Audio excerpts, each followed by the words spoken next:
German firms operating in China are accelerating their cooperation with Chinese rivals. It's a significant shift in strategy. Ulrich Brückner is Professor for European Studies at Stanford University, Berlin.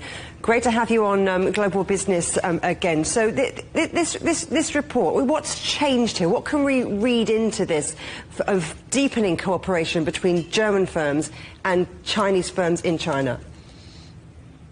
Well, it is a very interesting development because it's practically Deng reverse. So when Deng Xiaoping in the 1980s started a campaign to copy from what Western technology could bring to China to catch up and to develop its own technological path, this is now what German companies try to do in China by forming joint ventures to try out things that, because of everything Peter has just pointed out, is way harder to get done in Germany because of all the risk-averse and bureaucratic hurdles, and therefore a small percentage of German small and medium-sized enterprises that are already present in China form a new strategy.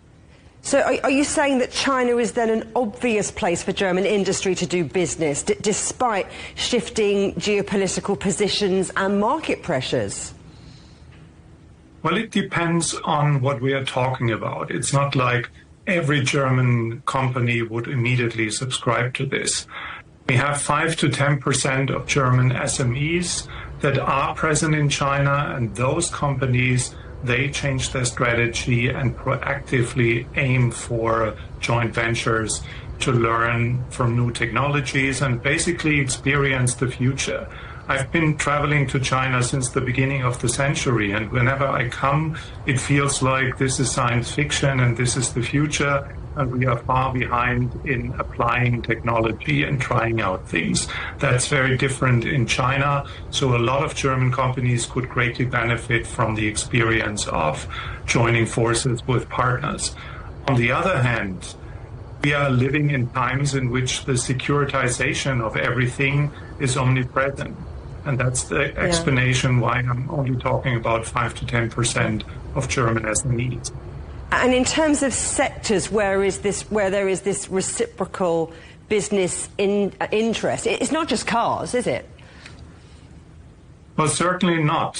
When we read the 5 years plan of China, it identifies what is considered to be systemic technologies that no one can live without.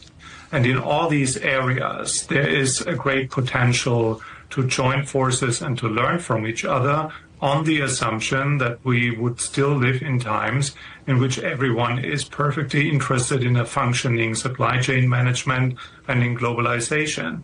And here comes the big question mark, because we have a systemic conflict and we see tendencies of weaponizing asymmetric dependencies, and if this keeps going, then de-risking is the only possible strategy. Ulrich Brückner, always a pleasure talking to you. Thank you so much. That's Ulrich Brückner from Stanford University, Berlin.